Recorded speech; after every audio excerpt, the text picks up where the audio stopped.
a uma criança sentada sozinha no canto da sala. Não chora, não grita, não incomoda.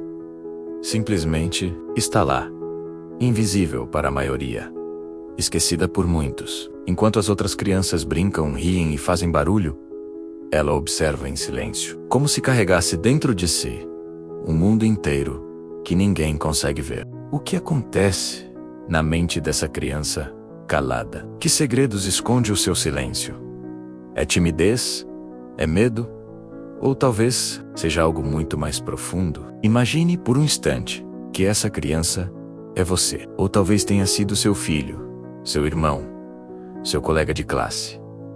Aquela criança que todos achavam que estava bem, mas que por dentro construía um labirinto emocional do qual talvez nunca saiu. Hoje vamos adentrar um dos mistérios mais incompreendidos da psicologia humana. A mente da criança que não fala, que não pede, que não se queixa. Essa criança que a sociedade ignora porque não causa problemas, quando na verdade está enviando o pedido de socorro mais silencioso que existe. Se você tem interesse em descobrir os segredos da mente humana e suas emoções ocultas, inscreva-se agora no Psicologia em Foco, para não perder nenhum dos nossos vídeos. Porque o que vamos explorar hoje pode mudar completamente a sua forma de entender o silêncio e talvez de entender a si mesmo. A criança calada não é apenas uma criança tímida, é muito mais do que isso. É aquela pequena que no recreio prefere ficar sozinha enquanto os outros correm e jogam futebol. É a que na aula nunca levanta a mão, mesmo sabendo a resposta perfeita. É a que em casa fala pouco, só quando perguntam diretamente, e ainda assim responde com monossílabos. Seus pais dizem: é tranquila, não dá problemas.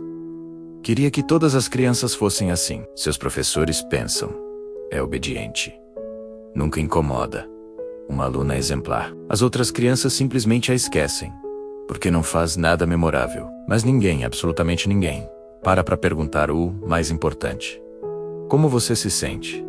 O que você pensa? Do que você precisa? Vou te contar algo que vi há anos. Uma mãe me disse orgulhosa: meu filho é perfeito, nunca pede nada. E eu perguntei: nunca?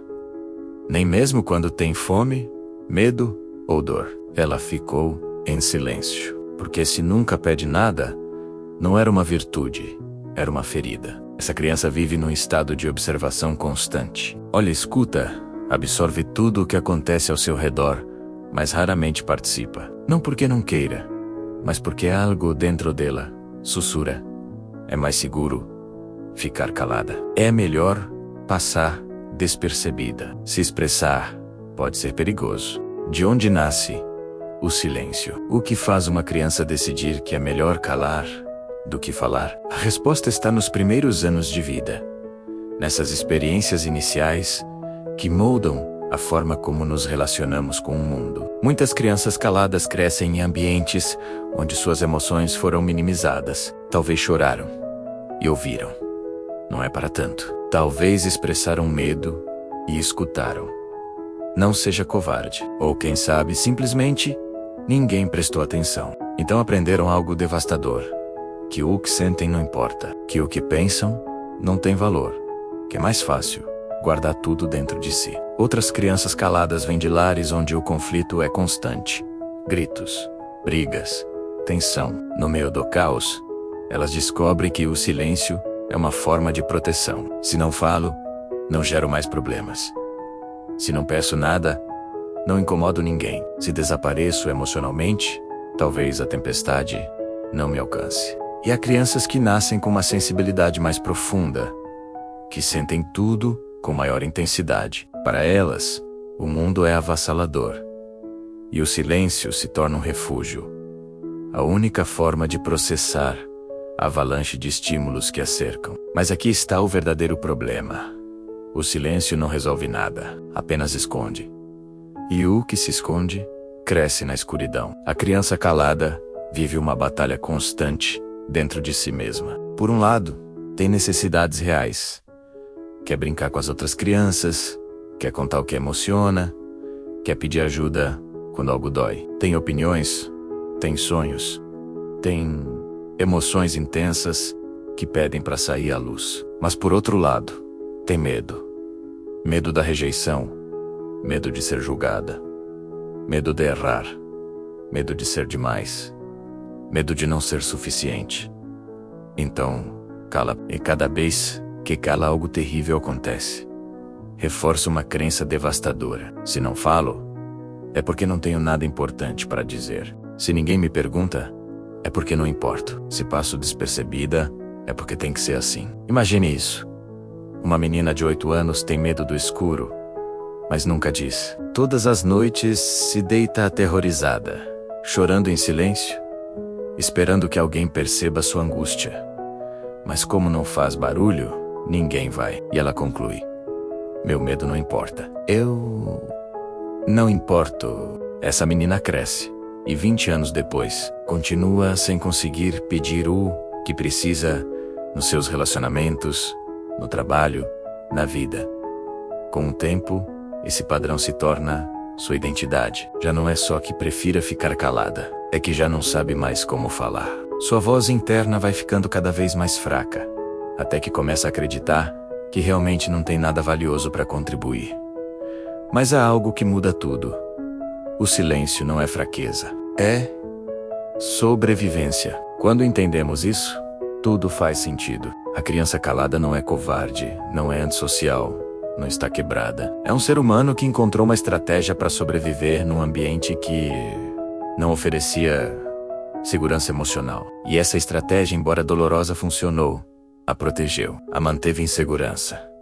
O problema não é o silêncio em si mesmo. O problema é quando esse silêncio se estende além da sua função protetora e se torna uma prisão. Quando a criança cresce e o perigo já não existe, mas ela continua calada, porque aprendeu que essa é a única forma de estar no mundo. Aqui está a chave. O silêncio foi uma resposta adaptativa a um contexto difícil. Não é um defeito de caráter, é uma cicatriz emocional. E como toda cicatriz, conta uma história de dor, mas também de resistência. Então, a pergunta real não é por que essa criança não fala. A pergunta é: o que ela teve que viver para que o silêncio fosse sua melhor opção? E quando fazemos essa pergunta, tudo muda. Porque deixamos de julgar e começamos a compreender. Deixamos de exigir e começamos a acompanhar. E chega um momento em que aquela criança calada se torna adulta. E o silêncio que a protegia agora a aprisiona. Imagine esse adulto numa reunião de trabalho, com uma ideia brilhante que poderia mudar todo o projeto. Mas quando chega a sua vez de falar, sente como a garganta se fecha, como o coração acelera. E no fim diz: não tenho nada a acrescentar. E fica ali, vendo como outra pessoa propõe exatamente sua ideia, 5 minutos depois, e recebe todos os aplausos. Imagine-o num relacionamento, engolindo comentários que machucam uma e outra vez. Porque não sabe como dizer: isso me dói. Aguentando, calando, acumulando ressentimento, até que um dia explode. Ou pior ainda, nunca explode, e simplesmente se apaga por dentro. Imagine esse ser humano diante do espelho toda manhã, se perguntando por que se sente tão invisível, tão pequeno, tão insignificante num mundo que parece feito exclusivamente para quem fala alto e se impõe sem medo. O clímax da criança calada não é um evento dramático e visível. Ou a gritos, não há crises evidentes. É um acúmulo silencioso e devastador de momentos perdidos, de palavras não ditas, de emoções reprimidas que se transformam lentamente em ansiedade crônica, em depressão profunda, num ressentimento que corrói por dentro. E o mais doloroso de tudo é que ninguém vê, porque ela aprendeu tão perfeitamente a ser invisível, que agora todos acreditam que está bem, que é assim mesmo, que não precisa de nada. Mas por dentro, grita com uma voz que ninguém escuta, nem mesmo ela. Pela psicologia, esse padrão tem um nome: inibição emocional aprendida. Carl Jung chamaria de repressão da sombra, aquela parte de nós que não mostramos ao mundo, porque acreditamos ser inaceitável. Freud falaria da supressão do eu verdadeiro em favor de um eu adaptado que busca evitar a dor. Mas além das teorias, o que acontece é simples e devastador. A criança calada aprendeu que se expressar tem um custo alto demais. Então construiu uma couraça de silêncio. E cada vez que usou essa couraça, seu cérebro reforçou a conexão. Calar, segurança. Falar, perigo. Isso se torna um padrão neurológico. O cérebro, na tentativa de nos proteger, automatiza a resposta. E com o tempo, calar deixa de ser uma escolha consciente e se torna um reflexo automático. A amígdala se ativa diante da possibilidade de se expressar, gerando ansiedade. E o indivíduo recua para o silêncio, sem nem entender por quê. Mas aqui está a esperança. O que se aprende pode ser desaprendido. O cérebro é plástico, maleável. As conexões neuronais podem mudar. E o primeiro passo para romper esse padrão é entendê-lo. Porque você não pode curar o que não compreende. Então, como romper o silêncio sem se romper no processo? O caminho começa com a autocompaixão. A criança calada que você carrega dentro precisa ouvir algo que talvez nunca ouviu. Tá tudo bem sentir. Tá tudo bem precisar. Tá tudo bem falar. Não se trata de se forçar a ser extrovertido ou a falar o tempo todo. Se trata de recuperar seu direito de ter uma voz. Comece pequeno. Pratique expressar uma emoção, uma necessidade, uma opinião, num espaço seguro. Pode ser com um terapeuta, com um amigo de confiança, ou até diante do espelho. A chave não é o tamanho do passo, mas a constância. Cada vez que você se permite falar, está reescrevendo aquela antiga crença de que o silêncio é sua única opção. Aprenda a identificar suas emoções. A criança calada muitas vezes não sabe o que sente, porque aprendeu a se desconectar das próprias emoções. Nomeie o que sente. Escreva. Desenhe. Encontre formas de dar voz ao que carrega dentro.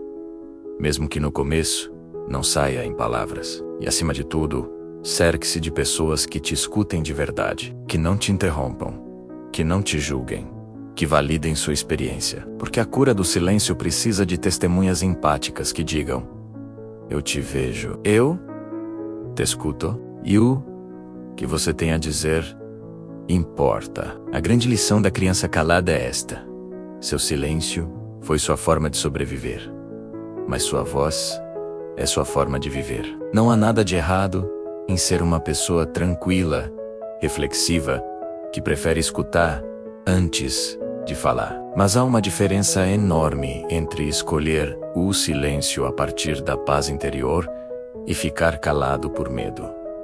Um é liberdade, o outro é prisão. O mundo precisa da sua voz. Não porque você precise ser o mais barulhento, o mais visível ou o mais extrovertido, mas porque sua perspectiva única, sua sensibilidade profunda, sua forma particular de ver a vida tem valor. E quando você aguarda por medo, não só se priva de se expressar, como priva o mundo de te conhecer. A verdadeira força não está em calar nem gritar. Está em saber quando falar e quando guardar silêncio. Mas a partir da liberdade, não do medo. Está em poder dizer o que sente sem se desculpar por sentir. Está em ocupar seu espaço no mundo sem sentir que está incomodando. Porque no final, todos fomos essa criança calada em algum momento. Todos tivemos que aprender que merecemos ser ouvidos. E todos temos o poder de reescrever nossa história. Hoje exploramos o mundo invisível da criança calada. Aquela criança que talvez você foi, que talvez você conhece, que talvez ainda vive dentro de você, esperando permissão para finalmente falar. E se há algo que quero que você leve profundamente gravado deste vídeo, é isto: seu silêncio não te define. É apenas uma parte da sua história, não toda a sua identidade. Não é quem você é o que você aprendeu a fazer para sobreviver. E o que se aprendeu pode ser desaprendido. Por trás desse silêncio há um ser humano completo, com sonhos que merecem ser expressos, com medos que merecem ser ouvidos, com uma profundidade emocional única que merece ser vista e valorizada. Sua voz não precisa ser a mais forte. Você não precisa se tornar alguém que não é. Só precisa recuperar seu direito de existir em voz alta. Talvez hoje você descobriu por que prefere calar. Talvez entendeu de onde vem aquele nó na garganta toda vez que quer expressar o que sente. E talvez, só talvez, este vídeo seja o primeiro passo para recuperar essa voz. Não para gritar, não para se impor, mas simplesmente para ser, plenamente e sem desculpas. Porque no mundo onde todos gritam para serem ouvidos, às vezes a voz mais poderosa e corajosa é a que se atreveu a romper o próprio silêncio. Obrigado por me acompanhar nesta reflexão profunda. Se este vídeo te ajudou a se compreender melhor, inscreva-se no Psicologia em Foco e nos acompanhe em cada reflexão sobre a mente humana. Nos vemos no próximo vídeo.